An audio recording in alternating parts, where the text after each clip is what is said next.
Mesdames et messieurs, bonjour et bienvenue à cette grande édition de la télévision rwandaise. Et tout de suite, voici les grands titres. Le président de la République, Paul Kagame, exhorte les dirigeants à tous les niveaux à viser les résultats palpables qui transforment la vie de la population au lieu de se perdre dans des paroles creuses. Au 12e jour ce mardi du colloque international sur le génocide des Tutsis du Rwanda, la recherche en actes, les chercheurs rwandais et français ont échangé notamment sur les réalités de la connaissance du génocide perpétré contre les Tutsis.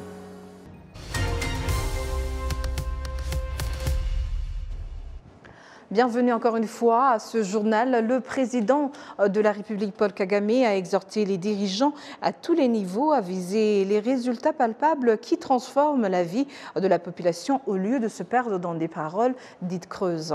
Le chef de l'État a fait cette indication ce mercredi à l'occasion de la prestation de serment du nouveau ministre des Infrastructures. Les détails avec Jean Damascène Manichi.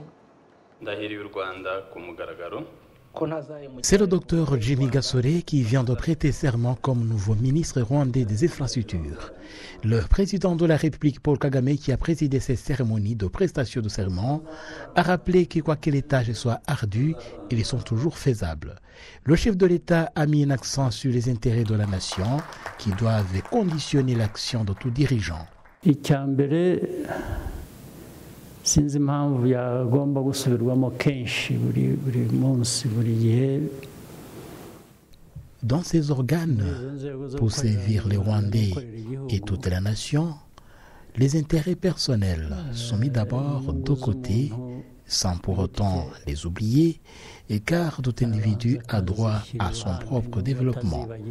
Mais ce que je vais signifier par là, c'est qu'à ce niveau du service, on privilégie d'abord les intérêts publics.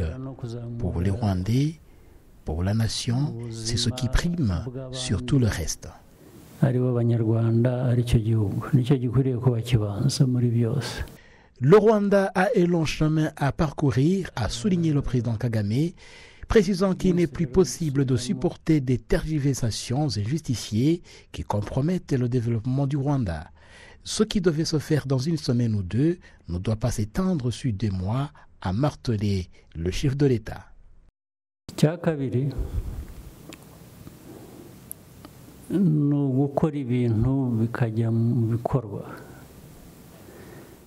En deuxième lieu, il faut passer à l'exécution, aux actes concrets. Des fois, des gens perdent du temps dans des paroles. Je le dis souvent à ceux qui partageons avec nous la tâche de diriger ce pays.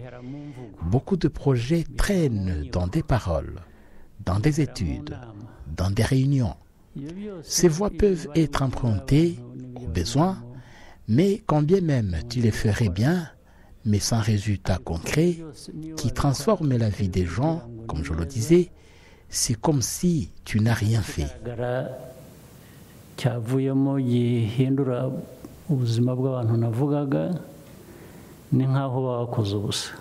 Le numéro 1 rwandais a également fustigé l'attitude de certains dirigeants qui se glorifient dans des postes qu'ils occupent, sans suivre l'exécution du travail qui sont supposés ordonner.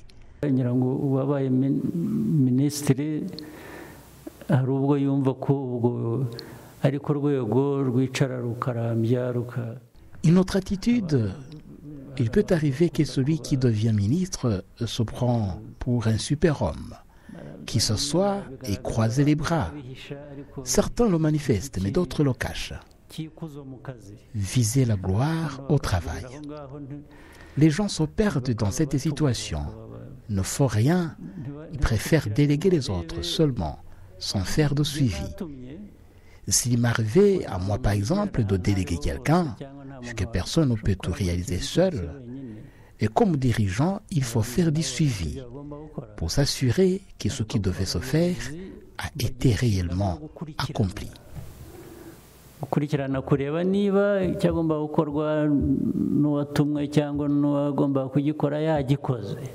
S'adressant au nouveau ministre personnellement, le président Kagame a laissé entendre qu'il ne faut pas céder aux intimidations de quelle sorte qu'elles soient, lesquelles lui empêcherait de s'acquitter convenablement de ses obligations. Et au chef de l'État de conclure que le Rwanda a une longue vision de développement et que de ce fait, il n'a plus besoin des gens distraits qui ne se soucient pas de leurs obligations. Le docteur Jimmy Gasore, nouveau ministre des Infrastructures, remplace le docteur Ernest Nsabimana qui occupait ce poste. Cela intervient au moment où le Rwanda a une vision très poussée de moderniser ses infrastructures en vue d'accélérer son développement. Au 12e jour, ce mardi, du colloque international sur le génocide des Tutsis du Rwanda, la recherche en actes, les chercheurs rwandais et français ont échangé notamment sur les réalités de la connaissance du génocide perpétré contre les Tutsis et les enjeux de la transmission de ce génocide en Afrique, en Europe et en Amérique. Les participants ont aussi évoqué le négationnisme et la continuité de l'idéologie génocidaire. Éclairage dans ce jour avec Patrick Niridandi. Après la première journée, marquée surtout par des discours, cette deuxième journée du colloque a fait place au débat très animé à l'université Sorbonne, en plein centre de Paris, en France, dans le 5e arrondissement, un haut lieu du savoir et connaissance en France. Dans la matinée, les différents intervenants, tous d'un haut niveau intellectuel, de Jean-Pierre Chrétien, qui a énormément écrit sur le Rwanda, au professeur François Massabo, en passant par le docteur Karine Ramondi, mais aussi docteur Marcel Kabanda, président d'Ibuka France, ont insisté sur la pertinence du sujet, réalité de la connaissance du génocide perpétré contre les Tutsis et les enjeux de la transmission de ces génocides en Afrique, Europe et en Amérique. On peut retenir que la transmission elle est très lente. Elle a été très lente à cause peut-être de la distance, la mise à distance de ce qui se passe au Rwanda, parce que c'est aussi très loin en Afrique, aussi parce qu'il y a des liens entre les différents pays où la transmission devait se faire avec l'État rwandais ancien. Parce qu'il y a la propagande de ceux qui avaient commis le génocide, qui a popularisé le thème du double génocide, parce que les acteurs de la mémoire qui agissent au Rwanda, il n'y en a pas autant dans les pays de l'Europe en particulier. Donc il y a un investissement peut-être pas suffisant dans ces pays de l'Europe et de l'Amérique pour la transmission de la mémoire, mais elle existe. Nous avons vu que c'est une réalité. Il y a des chercheurs qui ont produit des thèses, il y a des gens qui ont écrit des livres, il y a des artistes qui ont écrit des chansons, il y a des cinéastes qui ont écrit des films. Donc, c'est une réalité connue, mais sa transmission doit encore s'approfondir. Ayant suivi de près les travaux de vérité entre la France et le Rwanda qui a conduit à la normalisation des relations entre Kigali et Paris, l'ambassadeur de France au Rwanda, Antoine Affray, explique l'importance de ce colloque qui vient renforcer les autres efforts entrepris par les différentes institutions de deux côtés pour arriver au résultat actuel. Ce colloque est effectivement la suite du colloque qui a été organisé il y a un an à Ougué et à Boutaré, par la même équipe, celle du professeur Duclerc, en lien avec l'Université du Rwanda. Il est d'une extrême importance parce qu'il intervient quelques mois avant les 30e commémorations du génocide perpétré contre les Tutsis en 1994. C'est un événement évidemment qui ne concerne pas que le Rwanda, ça concerne la France, compte tenu des responsabilités qui sont les siennes, mais aussi toute l'humanité, puisque le génocide c'est le crime des crimes, c'est un crime contre l'humanité. Et à ce titre, il est indispensable que des historiens, des archivistes, des chercheurs fassent la lumière sur l'enchaînement des événements qui a permis ce génocide, de façon à ce que dans toute la mesure du possible, ce type de crime ne se répète pas. Le président d'Ibuka France, Dr Marcel Kabanda, a aussi expliqué les défis rencontrés par les chercheurs dans un monde où des fois les négationnismes du génocide tendent à s'implanter et continuer de s'incruster dans les sociétés. C'est très important parce que quand on parle de la mémoire, de la transmission, on tombe très vite sur le négationnisme. Quelque chose a été dit hier. Le négationnisme fait partie du programme de génocide. Donc après le génocide, il se poursuit. On dit que l'assassin tue 2 fois. La première fois par l'assassinat, la deuxième fois en assassinat à la mémoire. On les appelle les assassins de la mémoire. Ils continuent. Donc il y a des gens qui ont un intérêt à ça, les auteurs du génocide, qui l'avaient donc dans les programmes de génocide. Il y a des amis qui les relaient, et il est assez relayé dans les pays de l'Europe, dans les pays d'Amérique latine, d'Amérique du Nord. Nous connaissons très bien les circuits, et nous voyons très bien les liens avec les auteurs même du génocide, et surtout ce que l'on voit dans le déni de la mémoire du génocide des Tutsis. Il y a comme un combat contre le gouvernement actuel, le gouvernement du Front patriotique rwandais. Peut-être beaucoup n'ont pas supporté que ce gouvernement ait gagné la guerre et que c'est lui l'acteur de la mémoire. C'est comme si aujourd'hui on ne le combat plus sur le front, sur le terrain, on le combat par rapport à la mémoire et à la transmission. Et c'est donc un enjeu important, parce que les négationnistes ne veulent pas que la vérité se sache, ne veulent pas que la justice soit faite. Et les négationnistes, le négationnisme est un obstacle à la réconciliation, parce qu'il est un obstacle à la vie, à la survie du rescapé, à la vie et à la survie du peuple rwandais. Rappelons ici que la première session du colloque, qui s'est déroulée au Rwanda en septembre 2022, s'est appliquée à étudier très précisément les mécanismes du génocide perpétrés contre les Tutsis du Rwanda sur la longue durée, au plus près des situations locales, sociales et religieuses, au cœur des pouvoirs, et s'est attaché à comprendre les modalités de la destruction humaine et de sa négation. Depuis Paris, en France, Patrick Nyilidandi pour Arabié, télévision rwandaise. Des analystes dans le domaine de l'économie estiment que depuis 16 ans, le Rwanda a adhéré à la communauté est-africaine, le niveau du commerce et des investissements s'est davantage élevé. Les détails avec Kassim Youssouf. Le 1er juillet 2007, le Rwanda et le Burundi ont été approuvés en tant que nouveaux membres de la communauté est-africaine aux côtés de l'Ouganda, la Tanzanie et le Kenya. L'objectif du Rwanda était surtout focalisé sur l'accroissement du commerce et de l'investissement entre les pays membres. La communauté est-africaine comprend actuellement 7 pays membres ayant une population d'environ 300 millions de personnes, un marché plein de potentialités. Si les restrictions à caractère commercial sont éliminées pour toutes ces personnes, celui qui a une entreprise va faire du commerce avec des 100 millions de personnes, alors qu'on avait une usine pour seulement 6 millions de personnes au Rwanda.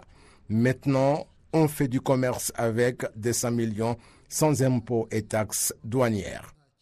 Les accords des pays membres de cette organisation ont favorisé le mouvement des biens, des personnes, des services, la circulation des fonds et la liberté de mettre en place des activités génératrices de revenus, et jusqu'à l'heure actuelle, la durée pour le transport des marchandises a diminué jusqu'à un quart. Avant 2010, le tiers des importations du Rwanda était effectué avec les pays membres de l'EAC. En 2008, le commerce au sein de l'EAC s'est accru de 38% pour une valeur monétaire de 2 715 millions de dollars par rapport à 2007.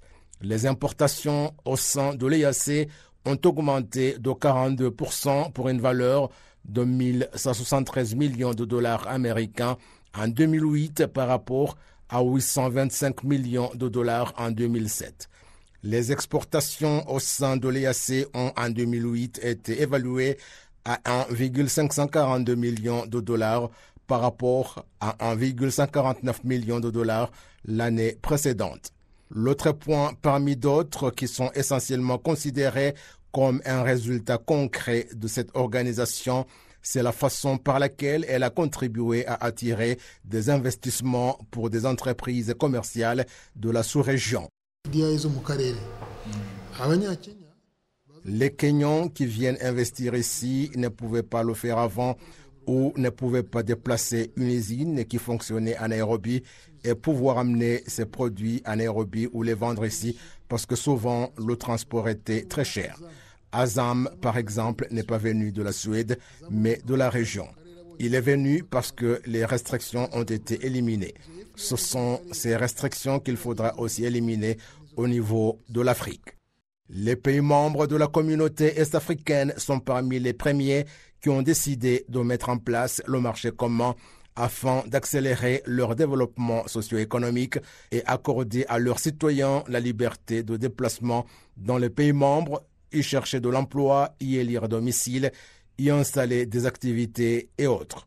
C'est dans le même ordre d'idées qu'il y a la volonté d'étendre ce marché jusqu'à l'application de la zone de libre-échange continentale interafricain dont les attentes consistent à booster le niveau de l'économie sur le continent africain et le Rwanda en particulier. Il y a beaucoup de choses, mais la zone de libre-échange africain aura un caractère particulier parce qu'elle concerne plus d'1,7 milliard de personnes ayant besoin d'un marché et le Rwanda voudrait y jouer un rôle important parce qu'il s'agit d'un marché important et très large. Les échanges entre les pays membres de la communauté est-africaine se sont actuellement accrus de 12% pour une valeur de 10,9 milliards de dollars américains. Ces chiffres démontrent que le commerce au sein de cette organisation a augmenté, passant de 7,1 milliards de dollars en 2019 à 9,5 milliards de dollars en 2021. Selon les prédictions, le commerce au sein de la communauté est-africaine va atteindre la moyenne de 40% par rapport à 15% en 2022 grâce surtout aux projets dont on espère qu'ils entraîneront du changement exceptionnel au sein de cette organisation. Et à présent, en direction les infrastructures, les passagers qui se servent de la route Kigali-Bugesera via Kichukiro se réjouissent de la rénovation de cette route qui a sensiblement augmenté la propriété dans cette localité. Un pas important vers la réalisation de la vision de développement 2050 que le Rwanda s'est assigné. Jean Damascène, Manichim. C'est la principale route qui sort de Kigali vers l'aéroport international de Bugesera. Sa partie longue de 13 km est maintenant dotée d'une physionomie nouvelle par la compagnie chinoise China Road and Bridge Corporation, avec notamment un pont gigantesque qui a soulagé les usagers de la route. Avant, nous faisions face à trop d'embouteillages car il n'y avait qu'une seule route, mais aujourd'hui, nous avons 2 pistes au-dessus du pont, 2 autres sous le pont et 2 encore autour du pont. Donc, c'est 6 axes au total. Vous comprendrez qu'il y a un changement remarquable, beaucoup plus qu'il ne l'était avant. Avant, ici, il y avait trop de poussière, mais aujourd'hui, l'endroit est beau avec un pont extraordinaire. La physionomie de cette localité a totalement changé. Avant, la poussière nous menaçait même à l'intérieur des maisons, mais tout est bien maintenant. Vous voyez qu'ils ont tout rénové. Les avantages des infrastructures construites avec la coopération sino-rwandaise sont multiples.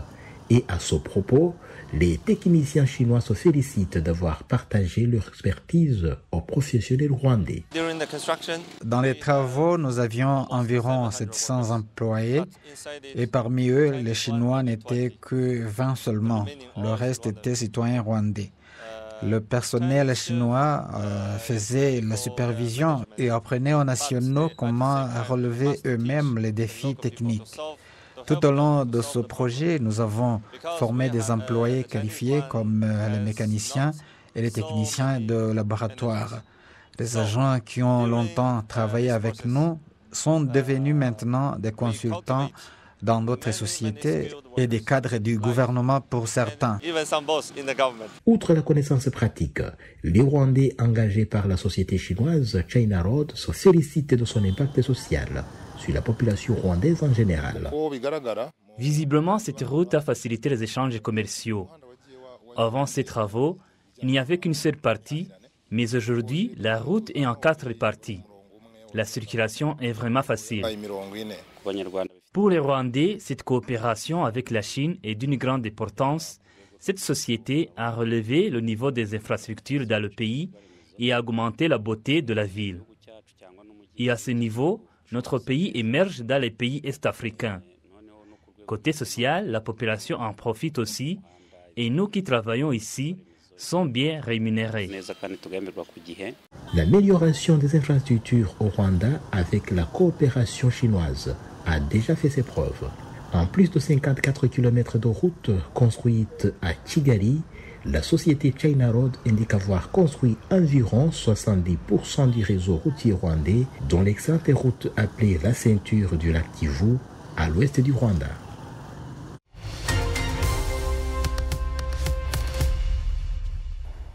Place maintenant autour du web avec notre consoeur Amandine Dikomasavo. Amandine, bonjour. Michel, bonjour. Alors, qu'est-ce qu'il y a sur l'actualité aujourd'hui? La question est de savoir, est-ce que tu es prête pour un petit tour sur le web? Allons-y. Ok, d'accord. Donc, on continue tout d'abord, on commence avec les réseaux sociaux ici au Rwanda. La campagne Tunyweles, il y a un accent qui a été mis sur cette campagne, donc, qui est initiée par le ministère rwandais de la Santé, donc, pour encourager les gens à avoir de la modération, à ne pas consommer de l'alcool d'une manière excessive. Un accent a été mis donc, par les personnalités influentes, dont la première dame du Rwanda, son Excellence Jeannette Kagame, et Madame Louise Mushikiwabo, secrétaire générale de la francophonie, pour n'en citer que peu.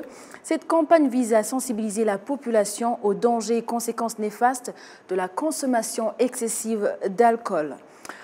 On continue avec le Rwanda, bien sûr. Donc, pour le sport, parlons ensuite des inondations. Donc, qui n'ont pas permis que le match de la Fédération africaine de football puisse se tenir. Il était prévu que Rayon Sport joue contre Hilal Benghazi ce vendredi 15 septembre. Ce match a été reporté à une date qui sera communiquée prochainement suite donc aux inondations dévastatrices en Libye.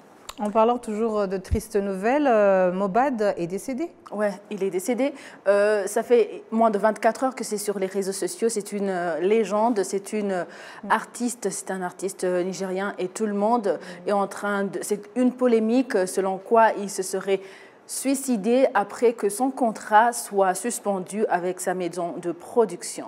C'est toujours à vérifier, mais c'est ça qui est sur les réseaux sociaux. Ah donc, le jeune artiste, nous le rappelons, il avait 27 ans, donc il était encore très jeune. Donc, je me demande, est-ce qu'un contrat peut faire que tu te suicides? Point d'interrogation. Et après, direction la comédie.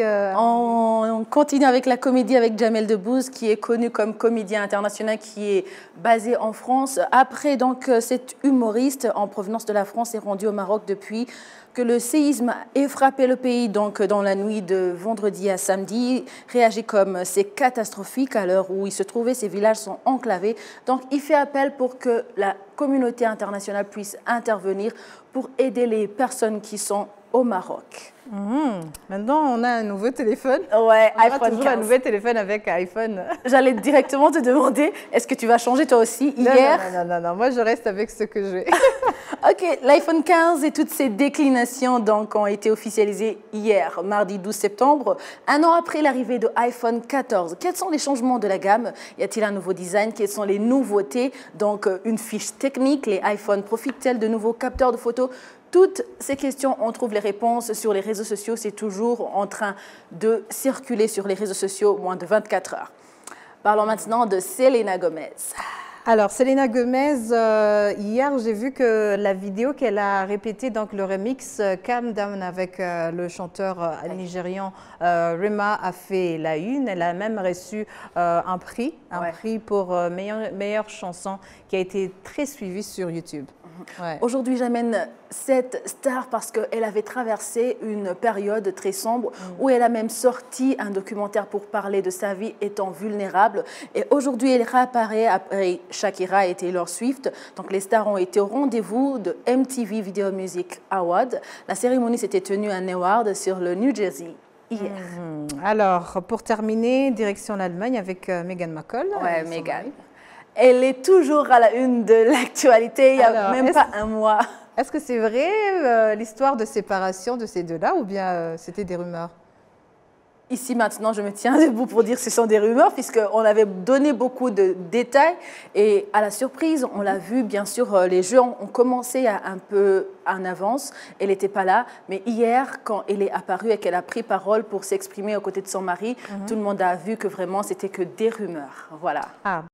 Nous arrivons à la fin de cette édition. Merci de l'avoir suivi et au nom de toute l'équipe qui a contribué à sa réalisation, je vous remercie. Bonne poursuite des programmes de la télévision et d'ici là, portez-vous bien.